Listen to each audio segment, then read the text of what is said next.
Just faculty. And just for me, Eswarapu is known to all of you because he is also part of the organizing committee and organization of this event. For me, basically, is a Harvard management mentor, MBA, BE. There are so many qualifications, CEO, online industry incubation hub, CX worker and entrepreneur, business consultant, strategist, investor, and motivational speaker. Because of the power of his motivation, he is able to attract many startups into the innovation center. Now he knows how to sell his goods, how to sell his services, and Andhra University is very fortunate to get him into this place because the current management, the current leadership is focusing mostly on innovation and entrepreneurship, and that is why I'm saying Mahindra is very fortunate to get a person with that kind of a mindset, passion, commitment. He works for 24/7 for the university. No, if he wants to make money, he would have made 10 times of what he is making over here. He committed himself for the university because university is also normal matter for him, like many of us.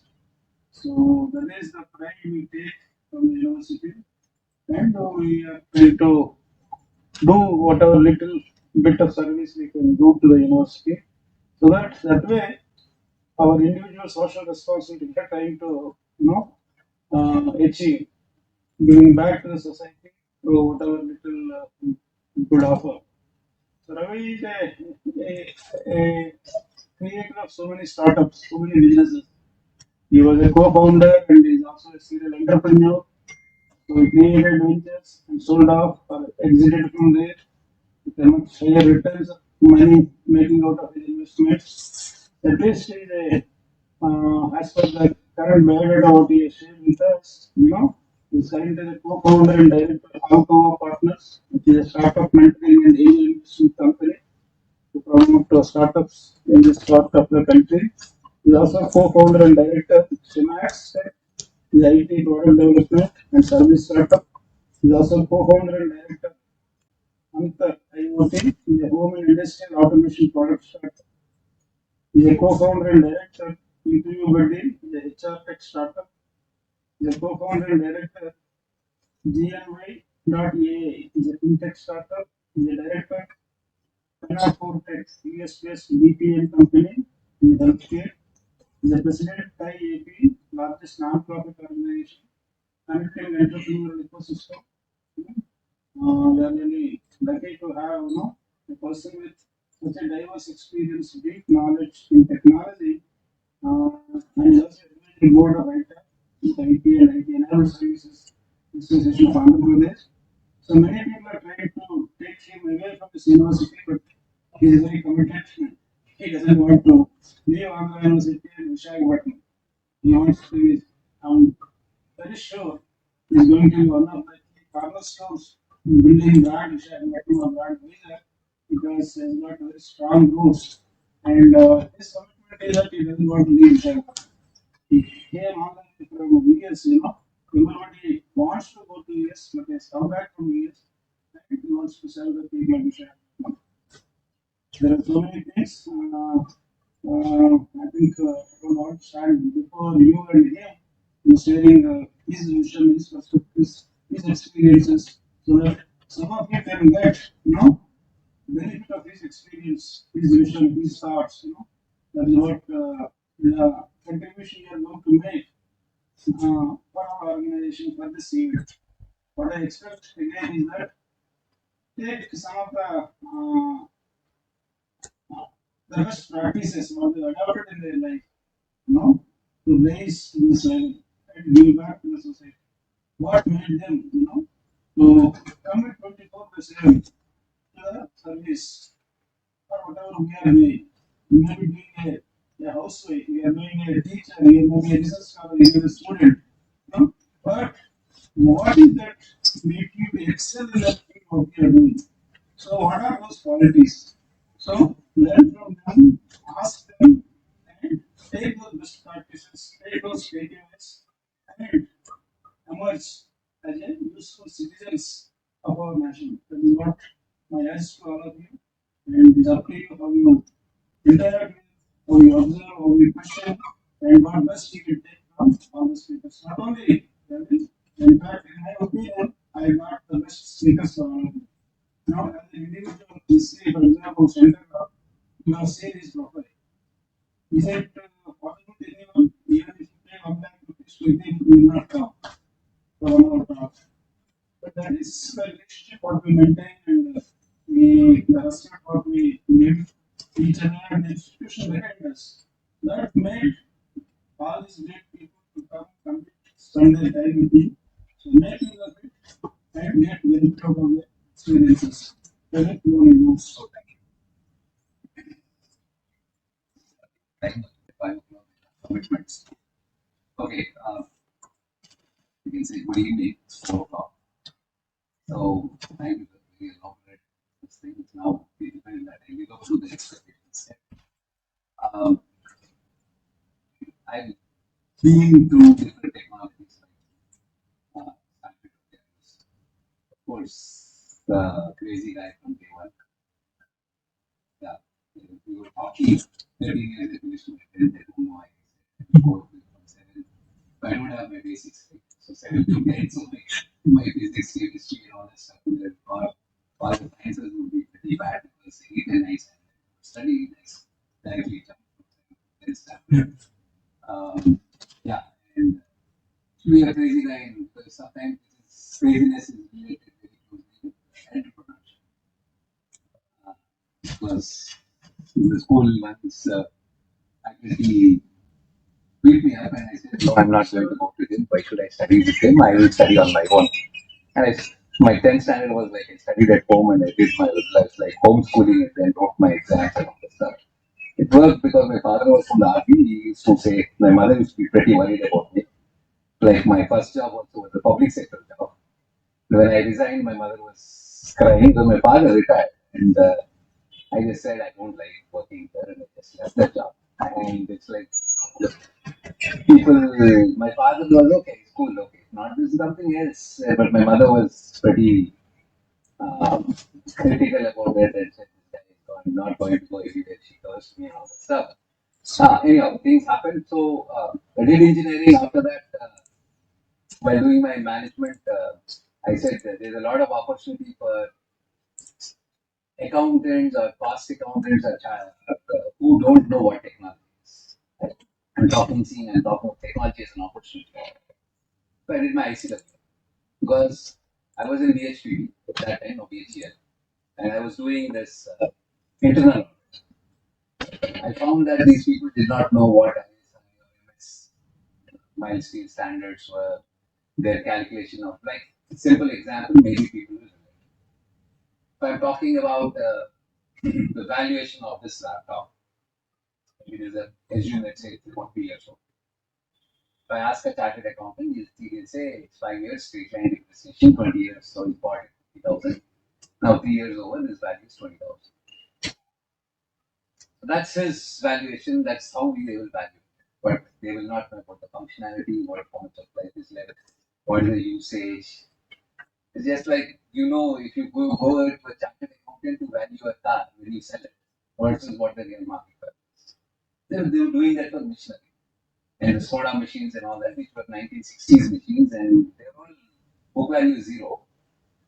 So they didn't know how to calculate. Then there's something called statistical process control, and based on which you see what is the end market, what is the competing products in the market, what is it that they can do, all that stuff. So the valuation of that specific machine has a different thing than in the technical skill. So I did I did my okay. Then my began my research and management and other stuff, but largely I was again working after my MBA. I got maybe something that people wanted to guess here.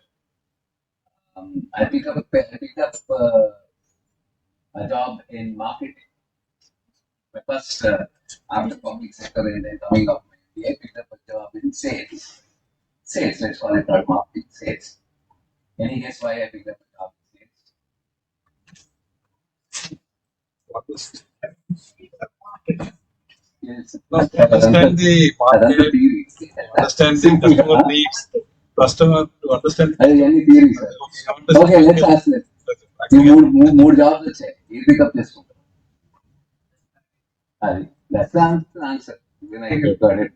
It's because it pays more. Simple. That was the decision. I'm saying decisions that we make is very straight. And I was not good. Not good for marketing. Not good is I was selling. I was getting my targets. I worked for Castrol, sorry, first with Dunlop and Castrol and the switchgears and all stuff. I was getting my targets, but I soon realized that I coined the term www.sales.com. At that time, I used to call it that. It was like, it was when I largely institutional sales. Like what Sir was talking just before we shared about. It's very difficult to deal with governmental agencies. To close the deals, probably you cannot talk much of it. But I used to, like when large deals, institutional sales, happens also with the procurement officers and public sector organizations or even private sector organizations. One W is when, so you either pay by and then there's a commission and then you take the deal.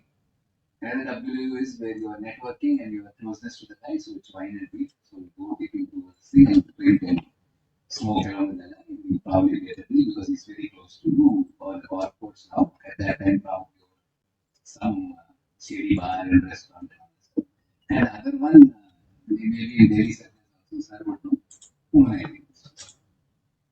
No, it's hard facts. So I didn't like it, so I had to leave it, come back, work for 1/10 of my salary in a college local as a faculty. Well, again you have to restart. It's again restart. This is like a life of an entrepreneur. You have to again come back to zero and start it. But I used that time to get my system added off again. Had to write this CAT, GATE, UGC, NET, GIS, what do you say, NET and JRF and other stuff. And then went to ISA and Bangalore Institute Research and again started. Then the next job was not the highest package. I took the third highest package one, but I took a very conscious decision. I would get into something called strategy. So I was the executive assistant to Mr. Chandra for about 2 years, largely settling between Calcutta, Delhi, Chennai, set up their Mitsubishi Lancer plant in Tipalno. Again, sale of their JV with Caterpillar. I was involved in a few things. And after 2 years, moved to Satyam in 2000. Was my first moved into IT, basically a mechanical engineer. So, and then I was a business process consultant, not IT, business process consultant. And then helped Mahindra move from the Bolero to the Scorpio platform. That's for 2 years. Worked with LG Balakrishnan, TI sector, setting up their massive plants. So it was more business process consulting. And then boss said you need to earn more money for yourself, otherwise I can't give you a hike. So they kicked me out to the US.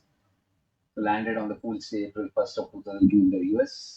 Working for GE as a client for 3 years. Again on the 1st of April, I don't know, so much. I still have that pool thing associated with me. I'll tell you how.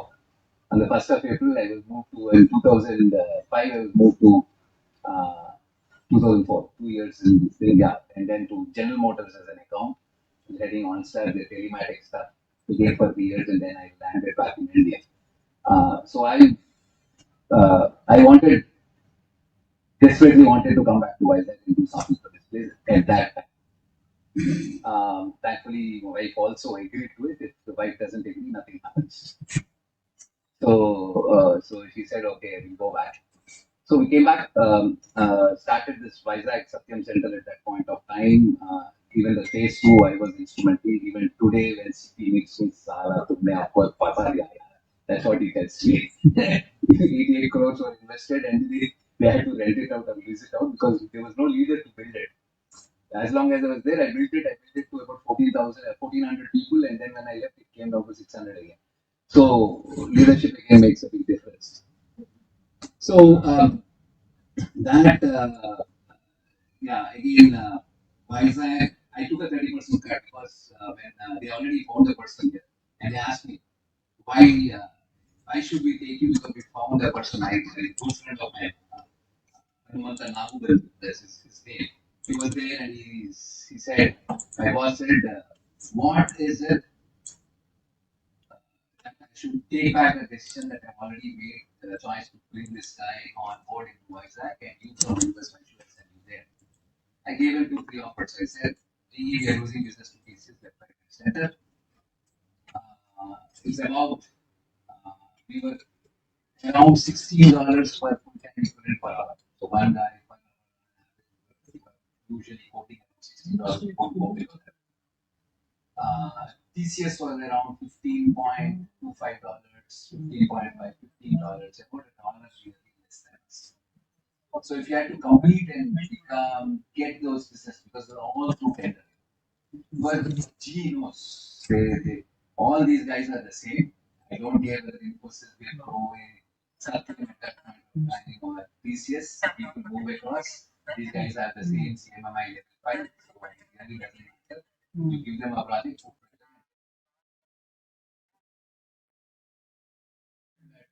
then I told him, since you're losing that, I will create a low cost delivery center and yeah, if you give me, I'll take a 30% cut. It starts with me, I take a 30% cut in my salary and I'll create a low cost delivery center.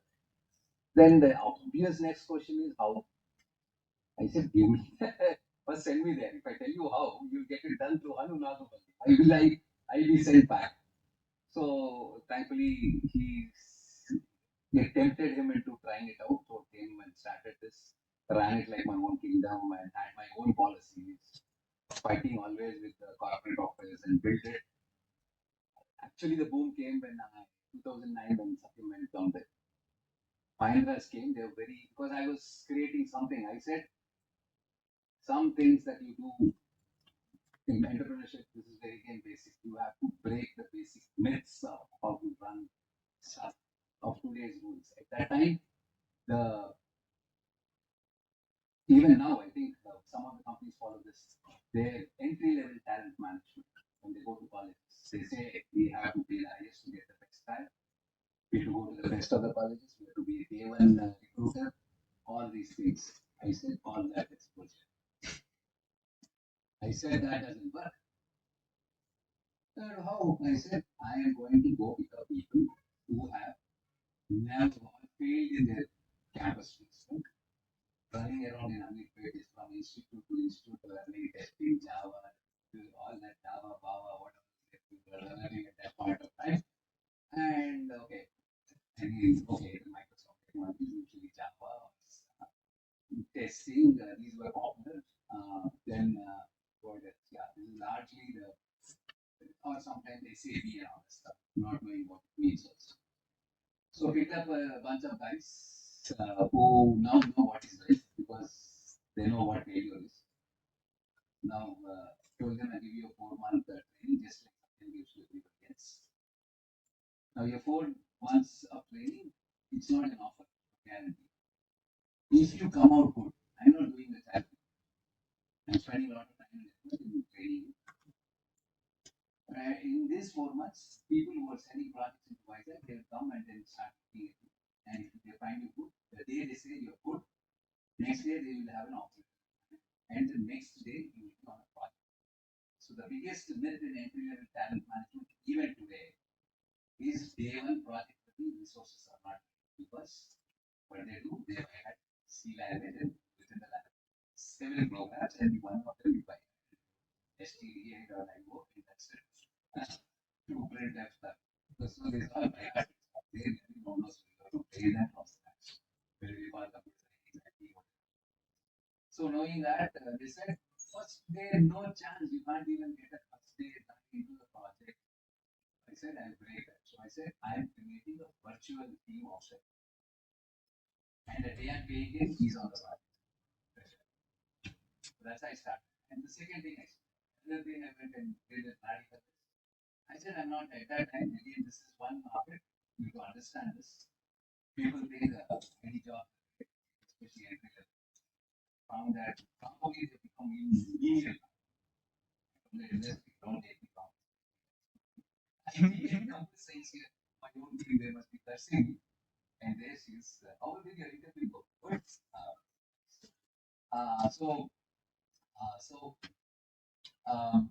because at that time it was 3.5 and today is also the same thing for the year. Okay?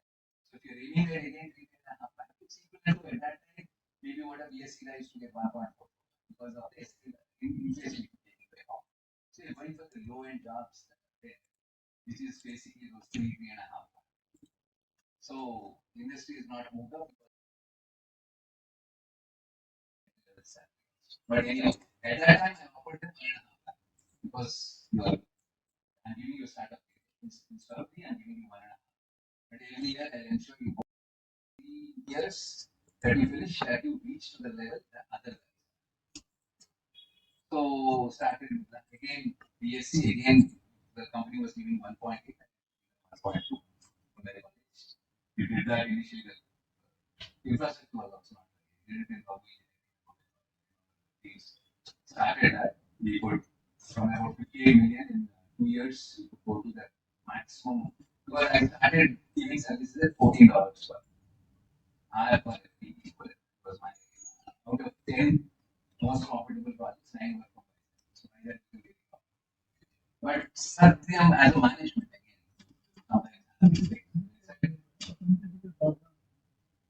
we are paymasters in the market, we are creating the bad image with the best. My boss can't ask me to get out because I'm able to give in the business from 58 million we went to 125 million in just 2 years. That company, he has never been to sell more.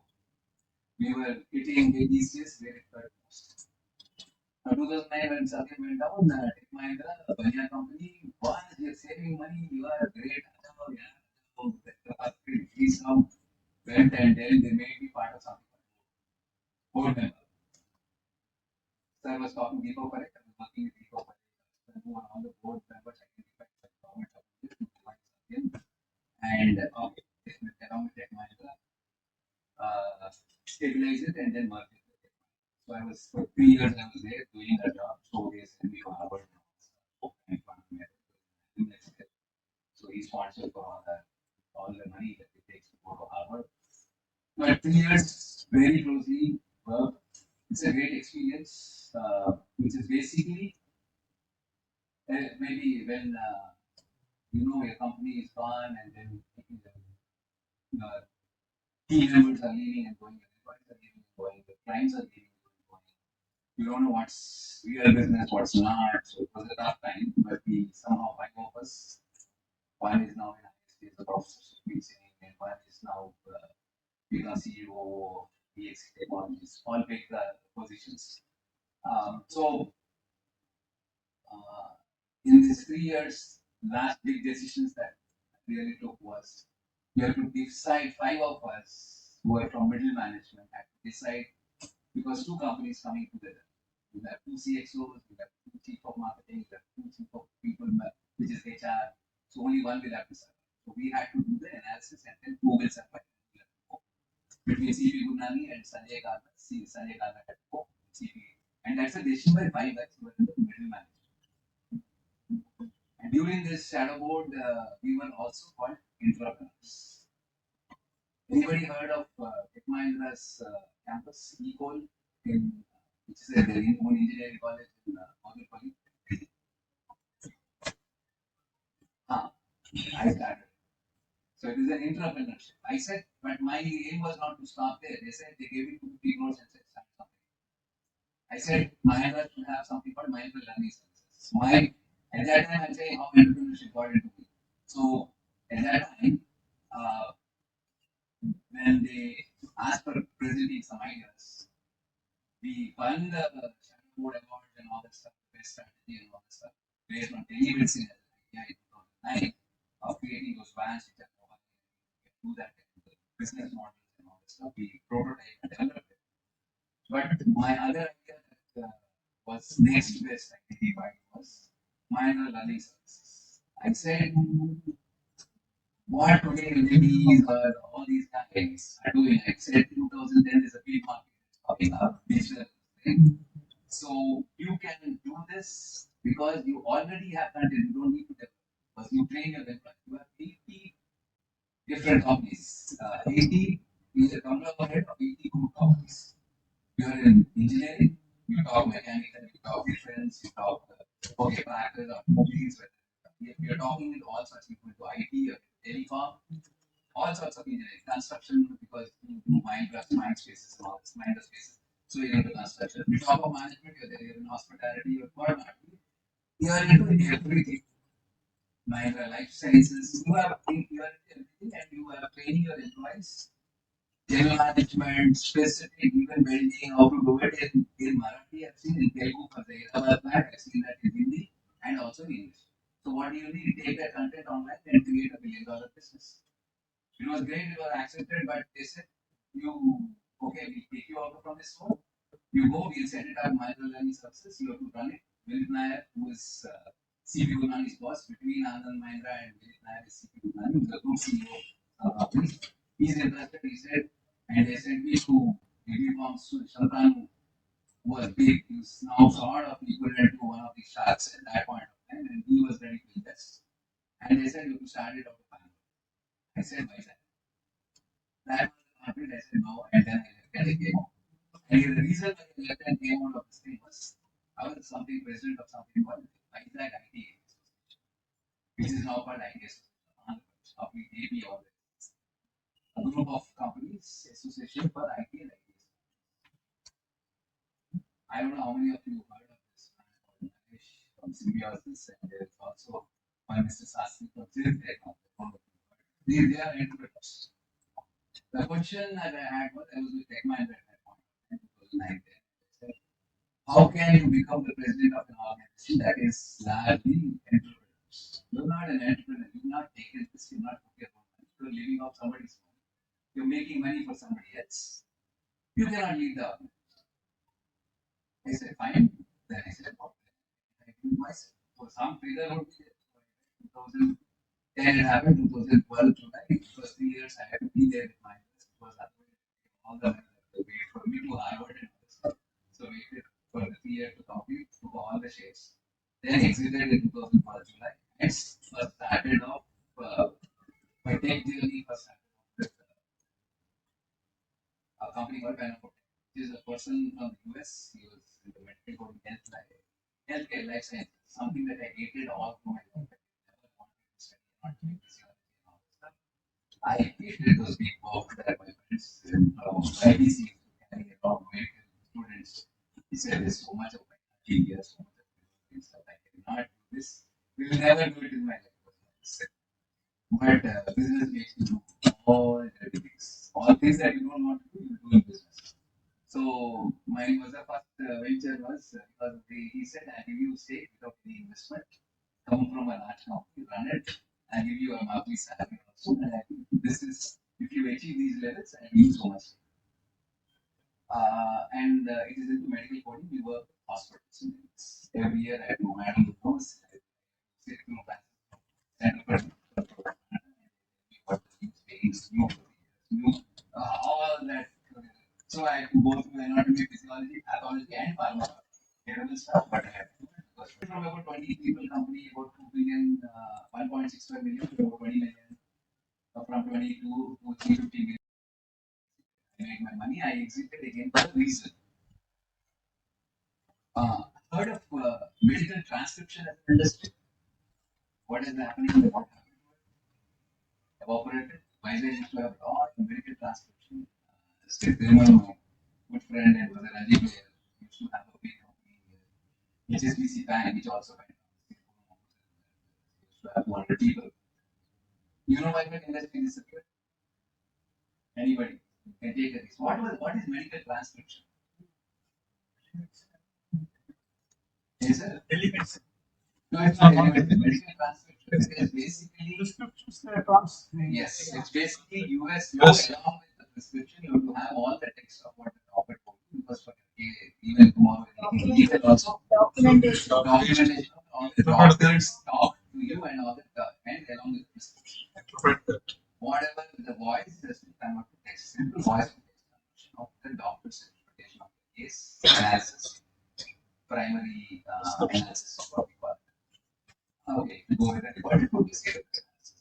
all that used to come in voice notes and people used to convert huge voice. I get just 2,000 to 3,000 people on transcription. And once you do it, there's one thing which is called quality, which will check if you did it right, voice to text, and then certify that and then send it back to the office.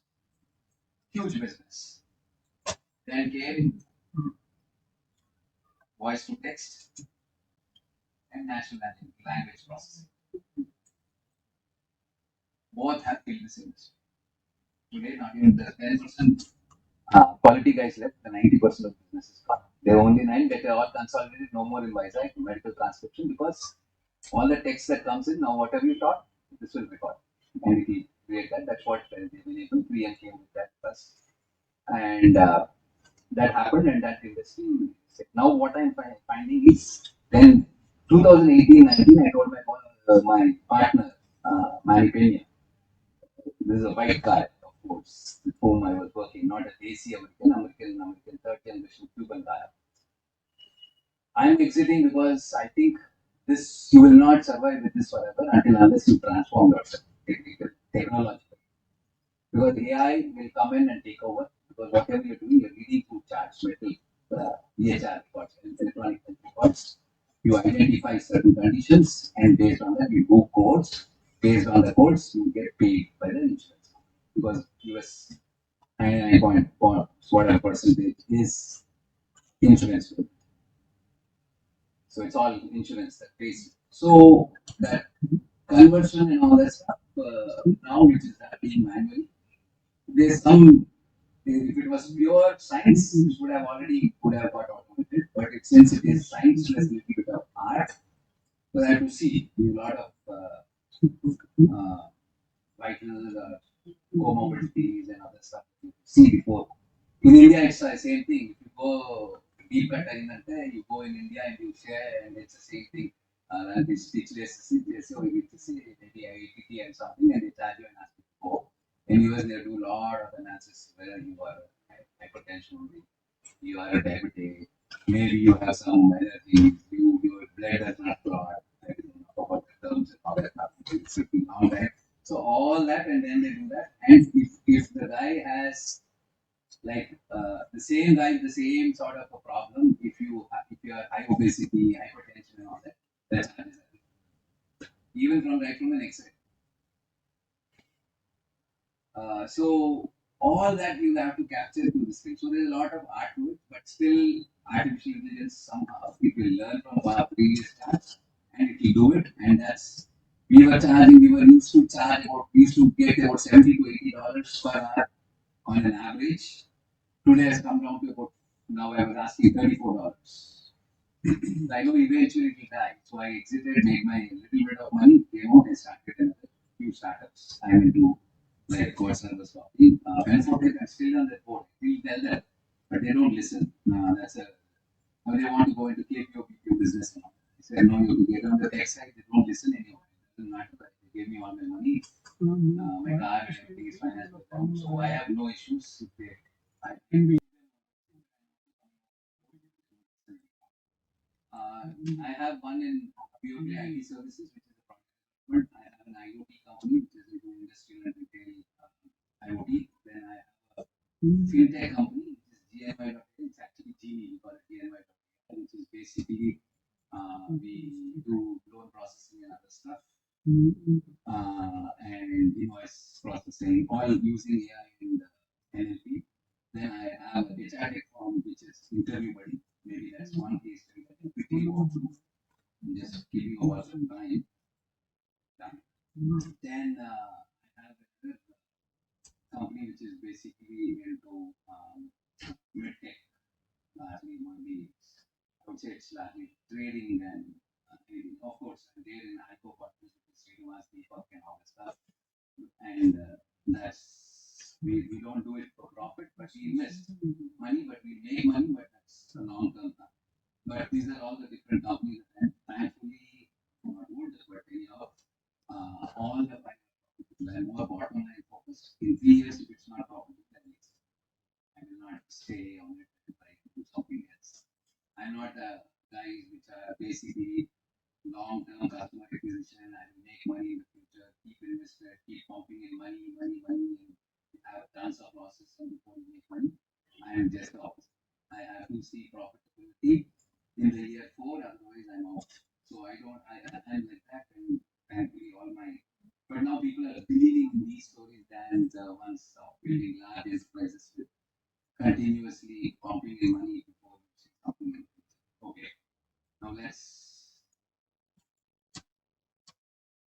entrepreneurship? Now I'll relate all my experience with this.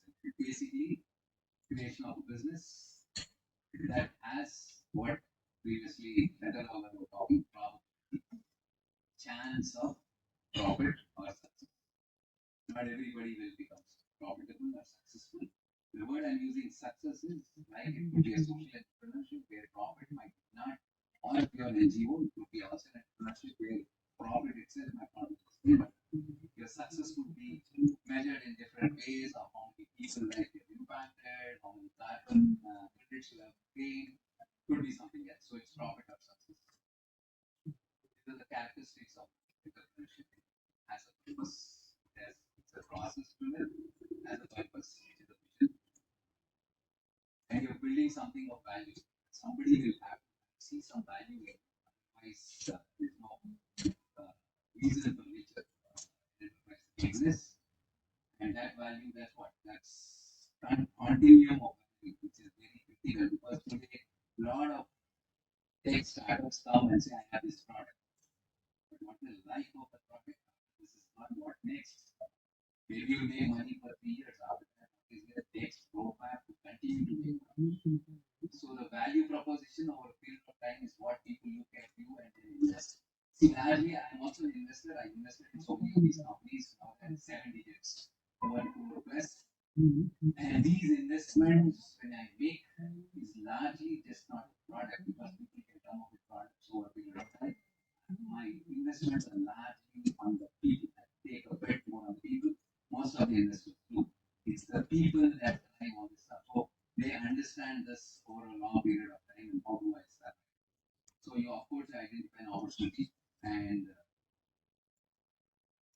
all the resources that are required. We talk of manpower, we talk of infrastructure, we talk of funding and technology and all those things. Put them all together, put it into a business plan, develop that, and then once you have confident, you sort of scientifically test your business plan, also you market test it, and once you think you have done the right thing, you put the plan into action and you get it, you get your hands dirty and you get into the job. And of course, it involves a high amount of uncertainty and acceptance of risk. Like somebody in 2018 having a great plan, the hospitality business with the COVID hitting in 2009, or would have launched a big airline in 2018, and 2 years of time is gone. So uncertainty is part of the game. Now, what is technopreneurship? I know a lot of people talk. So it's basically somebody who manages their own. I know technology is all pervasive,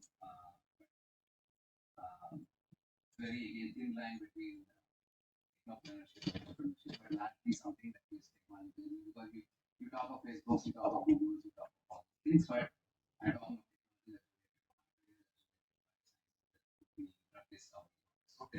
technology, tech, entrepreneurship could be any of these things, maybe of specific product development, all that stuff.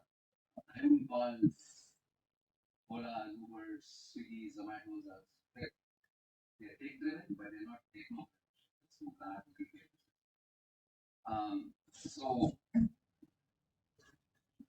combination of technology advancements and entrepreneurship skills, that's what it means. You would really need people out here who are really creative, who are really intuitive, intelligent, means they have a very good appetite for and moving up the technology value chain because technology changes from day. Some activity comes in, bad comes in, changes, already gone. Of course, appetite for risk and a strong faith and belief in the center idea. When I say this, when you say believe in idea, people take for this thing as emotional attachment. We are not married to them. So, ideas that time doesn't. Another thing is people say, great idea. Means nothing to for me as an investor. It's nothing. The idea in itself is nothing. You have to have a customer, and how much of the market, or what you do, how this thing. So, it's Just like if you're talking about big value companies, especially in e-commerce, you know what they do, you know what they have, what all the big courier companies do, you know all what you know what Amazon does, you won't know what Nike does, or you know what Flipkart or Lolas or Uber make my trip or book my show. You know what they do, but the execution is the key. Anyhow, and very importantly, technopreneurship is solopreneurship is not so much possible in technopreneurship. It's largely a team of people coming together and making it happen because technology along with marketing operations and all that stuff. You need teams and largely when people invest in you, they look for that combination where you have complementary skills. Four great engineering guys together will not do this. If you watch Steve Jobs and all their story and all that stuff, you will find that one technically strong guy, business savvy guy, come together makes a business. Purely technically savvy will not take you that, or purely a four MBA guys getting into some technopreneurship, not understanding what the products are and do EV stuff. You will not do it. A lot of what you do today, only 80 kilometers giving, I will take it to 200. So what the technology battery technology currently do? It doesn't even know that it will give lithium no idea, but these ideas doesn't mean anything. You don't know any subject matter technology related stuff, but you will say it's just like I'm going and telling madam, it's this topic in it's 5 years and bringing it down 2 years. It's like that without any knowledge. I'm going to tell somebody that okay, I will bring that drug discovery life cycle by more than half. Good, great idea, but how intelligence is regulated, but again, we'll see that.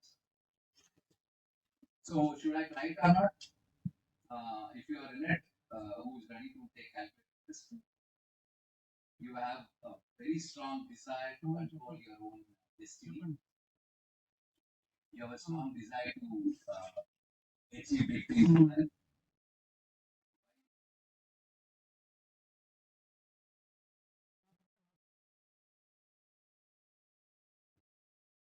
if you have fear of failure, failing multiple times, it took me 9 years to identify what is my right career. Successful based on lot of failures. I give you, I'll walk you through the processes and I tell you, take you through the story, then you fail, and again you direct the process.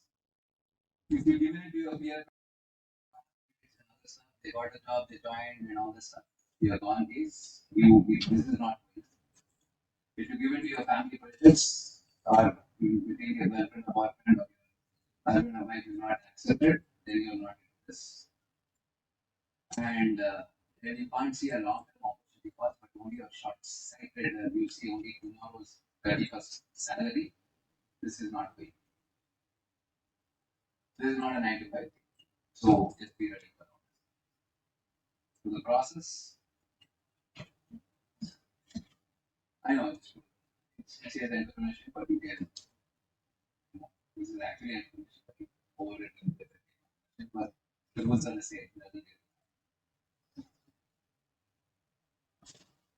So this is the stage where you start, go with the interview. Start explaining what you do. Srinivas, myself, Deepak, Kiran, Peter, Shiva, my first time. We are all friends from my industry. Sort of like-minded people who stand business. Built like Deepak and Kiran built Techlaris and sold it off. I came out of Penaforte. Peter is an American came back, started his wages like Samudra Song. He was not successful, but I don't know. His financial services business went up about that success. Then we had Srinivas again 14 years ago. He was coming back and he was consulting. We started sitting and okay, on 30 ideas. And we were trying to contemplate which one to get. And we wanted to have something that is outstanding. Because he said before we go and tell people what to do, he said we create a case base. He said we proved it. This is how we can do it. Now we'll do it. So we started putting a lot of ideas together. And some were related to students, some were related to what we were very strong. We had a journal for about 3 months. We were only assessing ideas, giving ratings, debating, fighting it at home. Some people say this, some people that. And then we started coming out with about 5 years. We started studying the market, what, how much, and what amount. At the same time, we had Ujjwal, who is a student 2015 pass out now. He came up with an idea saying students need a lot of help with the interview skills. CRM must not personalized one. This is way back in 2000. We saw that, but actually we go and do the personalized this thing with Pragati Engineering College around Srinivas.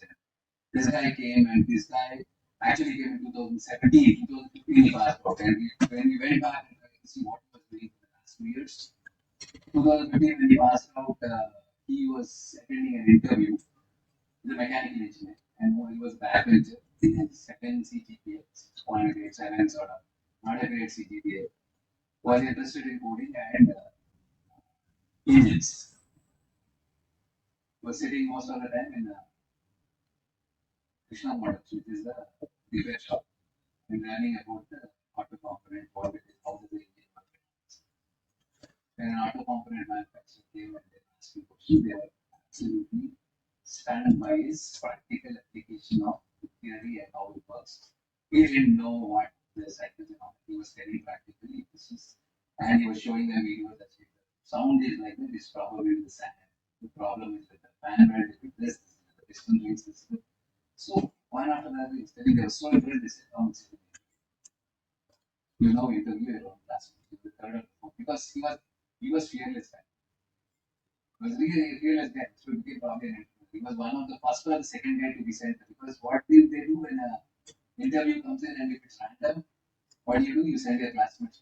Because a question that you have, you prepare and then go, you want to be safe. The guy will just come. What the hell? If you get it, I get it. He went, he was there, he was there. The third guy who went to the shop, we see him on the interview. This guy didn't come out, he said the next day, and then he was interviewed. His own classmates were 9 CGPAs. And these guys were shivering, sweating all over and all this stuff. Questions I was not able to answer and all this stuff. He said maybe there's some opportunity. He didn't join the company, went for his MS to Germany. Then again, after one semester, he found that his seniors going through that same process of interviews. Maybe, Chaitra, you must have felt that nervousness, right, of facing an interview. Yeah. So you know fear is there, and then he said this is a global phenomenon. Maybe an opportunity. Came back to India. He left his MS. Again, left his job, left his MS. This is what this is all what entrepreneurs are made of. He came back. He came then approached to Alco partners. Said, see, this is an idea that I have. And he also went for IT for competition where 2038 the ideas were presented across India, and he was one of the top. He didn't win it, but he was one of the top. He had some validation that there's some strength in his idea to help students. So we said, okay, technically we develop a product. We will bring experts from the industry who will interview the students and tell them. So, okay, okay.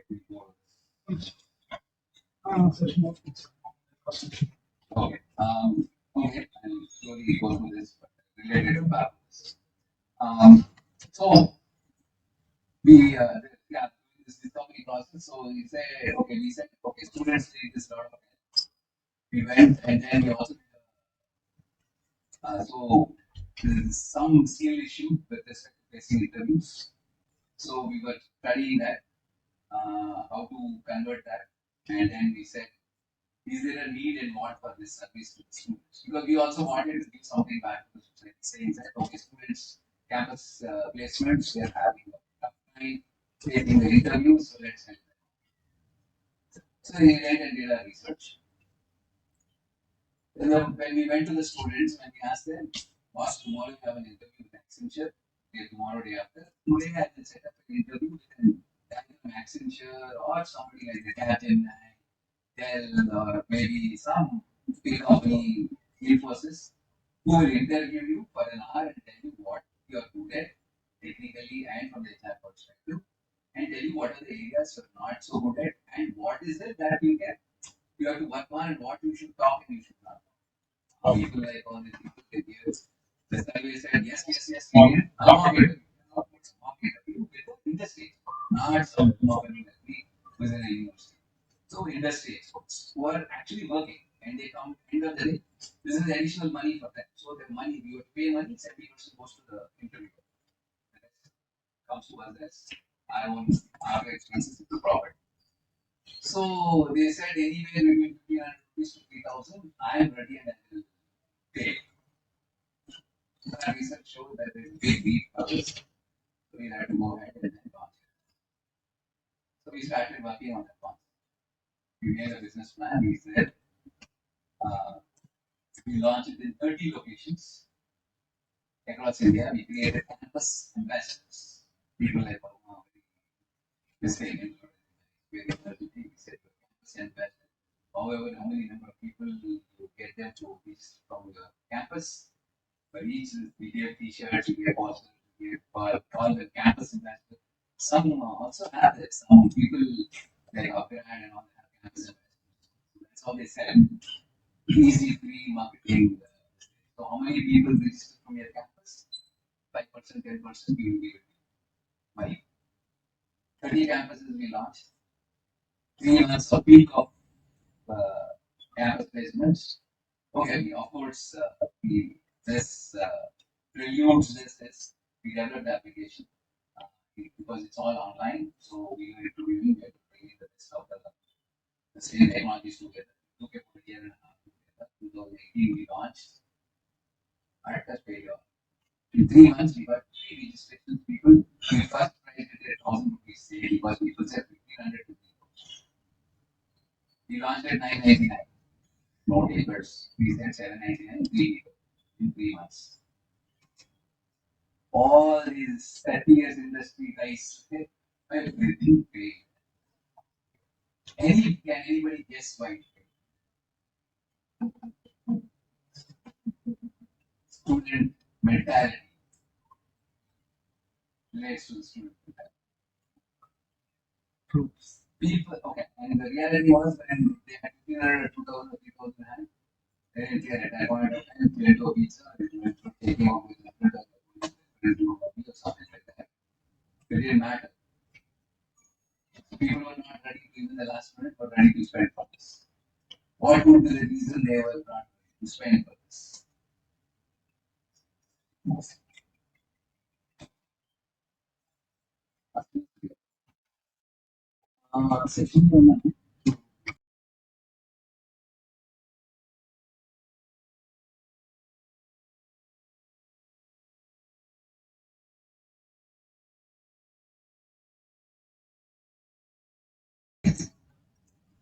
Take a guess. Yes, sir.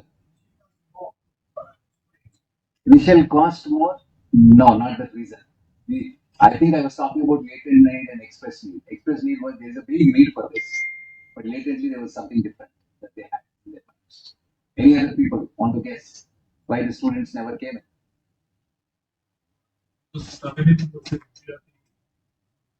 Targeting?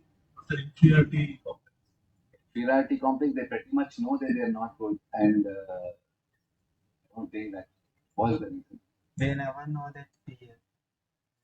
They never know that fear, but it's good to know before you go for the interview, right? So it's still a nice thing to know and do better in the interview. You want to do better in the interview. This is basically again, last year again, of course, talking to people across, but probably this is a common thing. I don't need to differentiate between. Okay, I'll go to the real reason. The reason was we found out when we did a further research, which we didn't do properly, we went into the real reason behind it. We found that the students felt getting a job is not my headache. It's that of the college, it's that of the placement officer, it's that of the dean or the principal or the vice chancellor, whoever it is. Because if they don't get me a job and if they don't go and advertise 720 placements in whatever it is, they'll not get the divisions for the next year. It's like 1, 1, 2, 3, 3, 4, 6, like Narayana. Scale stuff here. They said it's not my headache, it's for them to perform, not me. Why should I spend it? It is a college, not my problem. The college should get me a job. Because when I joined, they said so many placements I joined. The parents also feel the same thing. So then we shocked. Then we call in business, in startups, we call this term called pivot. And we changed the direction. We said B2C is the wrong strategy. And what we realized, B2C, and by mistake we realized we got a new word. By mistake, not even we realizing that there is a wrong. We just put up the website, we didn't mention students. Our first customer was by VP of Barclays Bank, saying, "Sir, I have an interview with for a CIO position." He was heading IT. And I want to know the latest and greatest in fintech. So I need some CIO to from a banking industry to interview. We got a person, he paid $10,000 and he got the interview. Was very happy. Then we said, okay, what we try to do for students? Work with B2C, but job changers. But the first time job seekers, B2C doesn't work, it's B2B. Change the strategy. We went to Geetham, today Geetham, all the three campuses eventually here we do then with SR, maybe LPUs, we are right at the few parts. So good. We do pretty good on the B2B side of things. Then, okay. So, we did, of course, the formal and detailed plan, but what I'm trying to tell you is this whole process, whenever you say entrepreneurship or construction, looks like this step, and this step. It's completed. Fail, come back again, go back to the drawing board. Was first year, another year, start again, start from scratch, and then say, no, this is not going to work, and you have to do this. So of course, once we had that, we had it going. It was not easy again finding support resources and all that stuff, right? Because we are trying to do a lot of one-to-one matching of every individual requirements for students. Yeah, suddenly it comes to us. Then we started pivoting and started adding new lines. We started adding. For there's a company called Electronics in Vijayawada. Big one. It's considerably big now. They're about 800 crores now. So he said he knew us through IFF, student network. He said, okay, go ahead. I go to 70 odd campuses across India. I talk to about 4,000, 4,500 students and I pick about 180 to 200 thousand.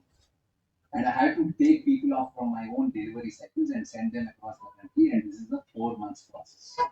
We said we will take it out. Nobody needs to travel. We'll get it done. This is 2000 pre-COVID, not COVID, pre-COVID, 2018. Said fine and completely taken over there today also. They're all their entry level recruitment, selection, and everything happens through a platform, and we charge per student for interview, and then final section. Over a period of 3 years, they were so confident about the process that whatever the finalists that we do, they give all. And for that, it's because easy to say, but what they say in a day, suddenly we have to interview 200 people who are basically in firmware. And getting people from the industry who are good in firmware, 200 interviews. Each interview is half an hour. Maximum a person can do is 8 hours if he leaves his job and does it. It's 16 interviews. For 200 people, minimum we would need is about 80, 20 people. Quickly arranging for that because it has to be done on the same day and you cannot. It's on that day. Either also suddenly says, okay, TCS 700 people got selected. 2 days is time, you get all the 700 interviews.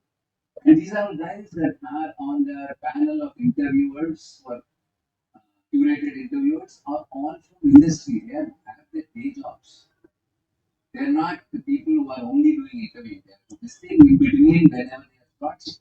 Then we have to do people of resources that sit and then convince them reverse error pretending, we will pay you this, we will that, all that stuff. Or we will then we say 6 guys or people who are working in the night shift, we say all day effect. Like people who use in the day, we say work it, work off, we say night, and then we start engaging people from the US because in the day they are free.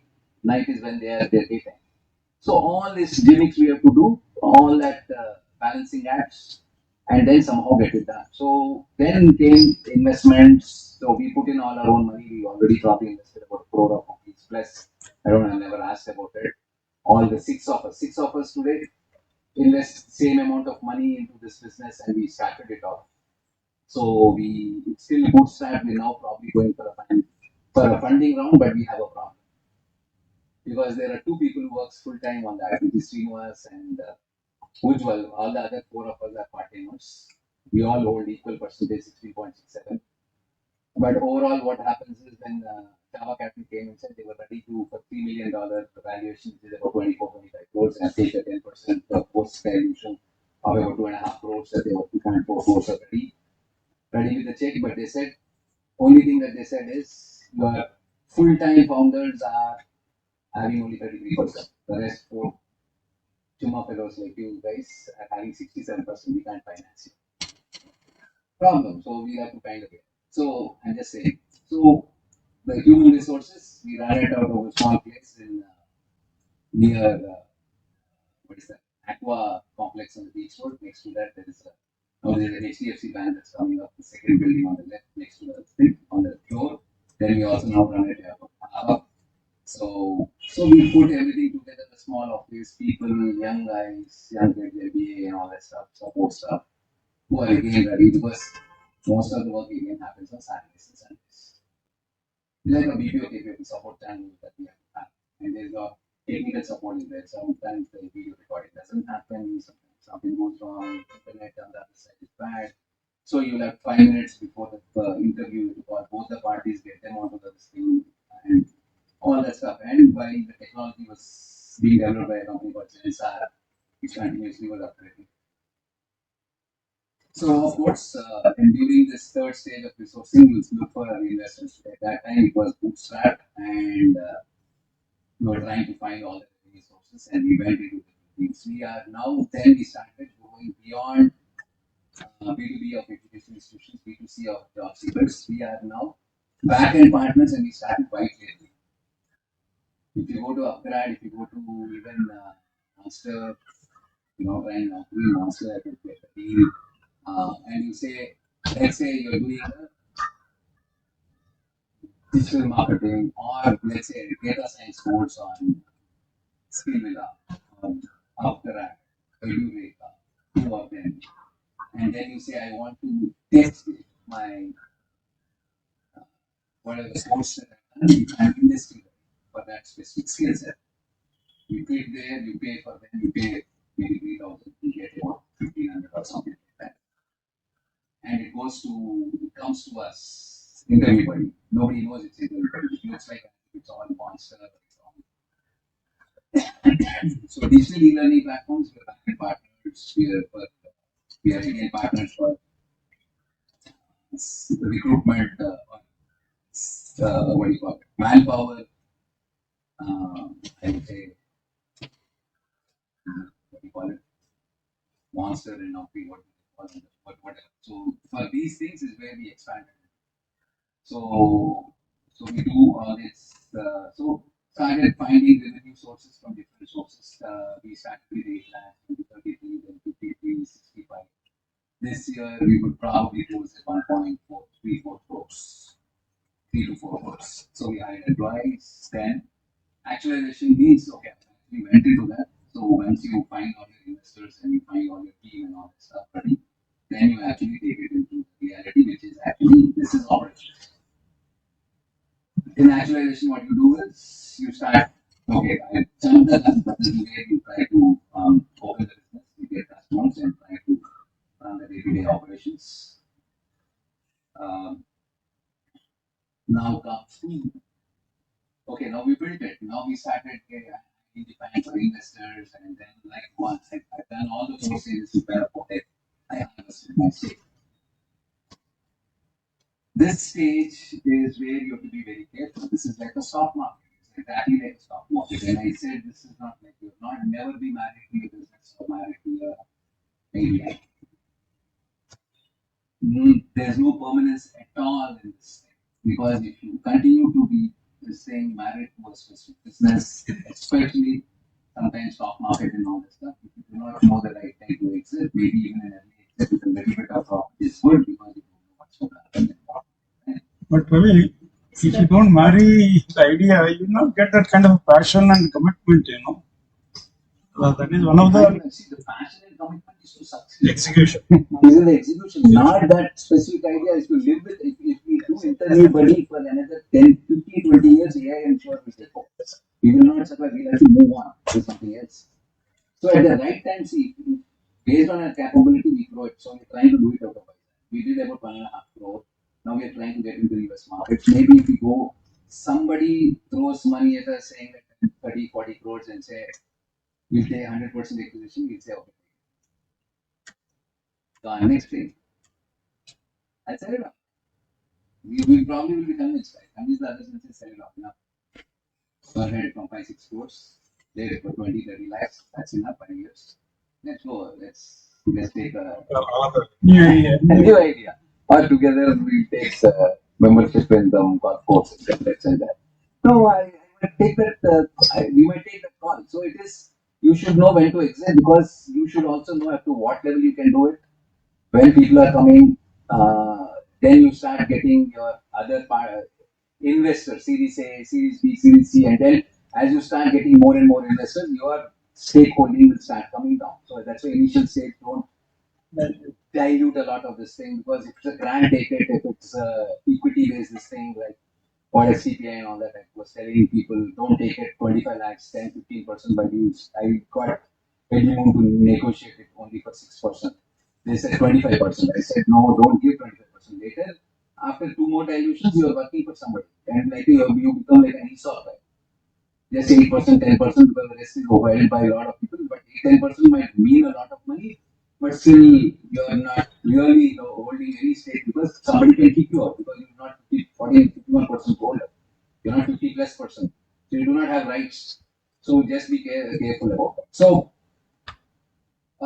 So now when you're trying to decide like the future on further growth, see, harvesting doesn't mean sometimes sell it off. So also, should you want to grow it further? Do you want to get other investors? Do you want to JV? What is it? You take the decisions once you get to a specific level.